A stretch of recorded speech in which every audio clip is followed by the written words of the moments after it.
जन्माष्टमी क्यों मनाई जाती है? इसकी क्या कहानी है? पूरे भारत में मनाया जाने वाला जन्माष्टमी हिंदुओं के लिए उत्सव भरा पर्व है। जन्माष्टमी का त्योहार श्री कृष्ण भगवान से जुड़े त्योहार है। कृष्ण जन्माष्टमी की उत्सव मनाने वाले सभी को ये जरूर जानकारी होनी चाहिए कि कृष्ण जन्माष्टमी क्यों मनाते हैं और इसका क्या महत्व है। जन्माष्टमी क्या है? भगवान श्री कृष्ण जन्माष्टमी कैसे मनाई जाती है और जन्माष्टमी कब मनाई जाती है? जन्माष्टमी क्या है? जन्माष्टमी हिंदुओं का त्योहार है और ये त्योहार भगवान श्री कृष्ण के जन्मदिन से जुड़े हैं। श्री कृष्ण के जन्म के खुशियों के रूप में जन्माष्टमी का त्योहार मनाया जाता है। इस दिन भक्त लोग भगवान के जन्म के उत्सव में व्रत रखते हैं। इस त्योहार का मुख्य महत्व जिस तरह से नेक नियत को प्रोत्साहित करना है, ठीक उसी तरह से बुरी इच्छा को हतोत्साहित करना है।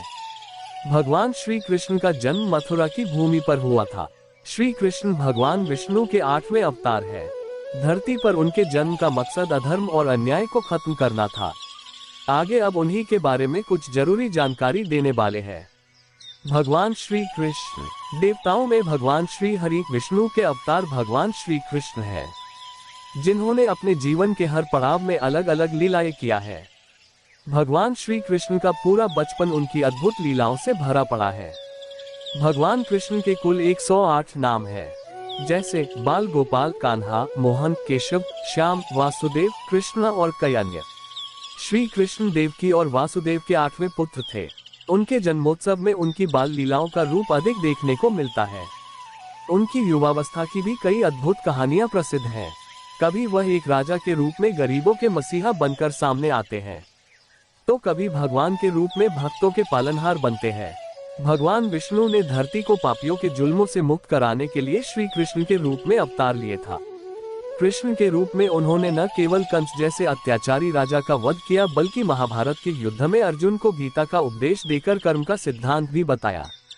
भगवान कृष्ण का जीवन और इससे जुड़ी कहानियां इतनी अद्भुत हैं कि आज भी लोग उनके जीवन के हर पहलू को याद करते हैं और उनके जन्म का उत्सव जन्माष्टमी या गोकुलाष्टमी के रूप में हर साल मनाते हैं।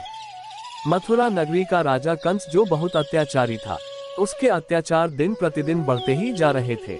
एक समय भविष्यवाणी हुई कि उसकी बहन देवकी का 8वां पुत्र उसका वध करेगा। ये सुनकर कंस ने अपनी बहन देवकी को उसके पति वासुदेव सहित उसे काल कोठारी में डाल दिया।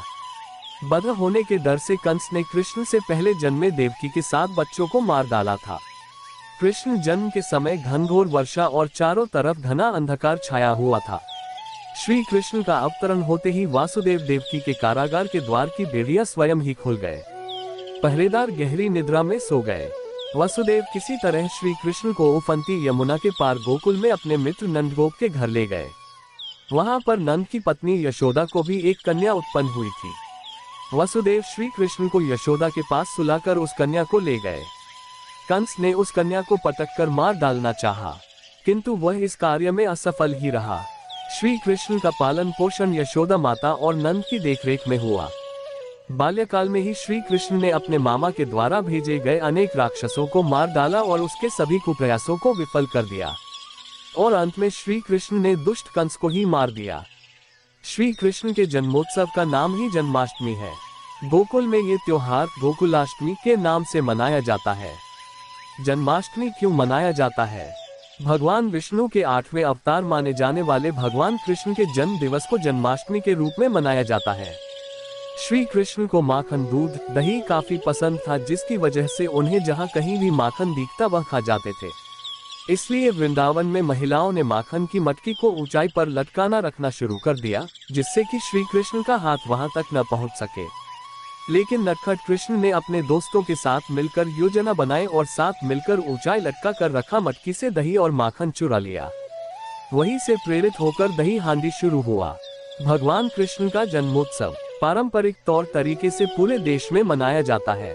ऐसा माना जाता है कि इस दिन उपवास रखने से मनुष्य का शरीर पापों से मुक्त हो जाता है। जन्माष्टमी के दिन मंदिर में झांकियां सजाई जाती हैं और इस दिन भगवान श्री कृष्ण को झूला झूलाया जाता है। कुछ लोग पेड़ों पर झूले बांधकर झूलते हैं, क्योंकि अपने बचपन में कृष्ण जी को झूला झूलना बेहद पसंद था। भगवान श्री कृष्ण मक्खन, दही और दूध से बनी चीजों को खाना पसंद करते थे, इसलिए जन्माष्टमी के दिन विभिन्न मीठे व्यंजन बनाए जाते हैं। जन्माष्टमी में माखन और दही से जुड़े भी उत्सव होता है। देश के कई भागों में जन्माष्टमी के दिन मटकी फोड़ने का कार्यक्रम भी आयोजित किया जाता है, जिसमें मटका फोड़ा जाता है। जन्माष्टमी पर्व की पहचान बन चुकी दही हांडी या मटकी फोड़ने की रस्म भक्तों के दिलों में भगवान श्री कृष्ण की यादों को ताज़ा कर देती है। इस दिन भजन कीर्तन करके भी उत्सव मनाया जाता है। इस दिन कृष्ण और गोपिकाओं की रास लीला का नाटकीय रूपांतर प्रदर्शित किया जाता है। जन्माष्टमी करने वाले भक्त रात के 12 बजे तक व्रत रखते हैं। रात को 12 बजे शंख तथा घंटों की आवाज से श्री कृष्ण के जन्म की खबर चारों दिशाओं में गूंज उठती है। फिर भगवान श्री कृष्ण जी की आरती उतारी जाती है और प्रसाद वितरण किया जाता है। मथुरा भगवान कृष्ण का जन्म स्थान है और वृंदावन और गोकुल में श्री कृष्ण ने अपना बचपन बिताया था। मथुरा में जन्माष्टमी का एक भव्य उत्सव होता है। भगवान कृष्ण की नगरी मथुरा में दूर दूर से श्रद्धालु आते हैं। मथुरा का ये उत्सव पूरे देश से पर्यटकों को आकर्षित करता है। जन्माष्टमी मनाने के लिए मथुरा की पूरी जगहों को फूलों और रोशनी से सजाया जाता है। गोकुल में भी भगवान कृष्ण के कुछ प्रसिद्ध मंदिर हैं। जन्माष्टमी के त्योहार के दौरान मथुरा, वृंदावन और गोकुल का पूरा वातावरण उनके नाम से गूंजता है। जन्माष्टमी कब मनाई जाती है? जब भगवान कृष्ण ने जन्म लिया था, तब श्रवण कृष्ण के जन्म में कृष्णा पक्ष का यह 8वां दिन था। इसलिए इसी दिन हिंदू कैलेंडर के अनुसार जन्माष्टमी मनाया जाता है। जन्माष्टमी प्रत्येक वर्ष भाद्रपद माह के कृष्ण पक्ष की अष्टमी तिथि को मनाई जाती है। श्री कृष्ण का जन्म वसुदेव तथा देवकी के घर रात्रि 12 बजे हुआ था। इसलिए पूरे भारत में कृष्ण जन्म को रात्रि में ही 12 बजे मनाया जाता है। वर्ष 2023 में जन्माष्टमी मंगलवार 6 सितंबर दिन बुधवार को मनाया जाएगा। हमें उम्मीद है कि हमारे द्वारा आपके लिए बताया गया श्री कृष्ण जन्माष्टमी के बारे में ये जानकारी से कुछ सीखने को मिला होगा। अगर यह जानकारी अच्छी लगी हो तो कृपया हमारे चैनल को सब्सक्राइब जरूर करें।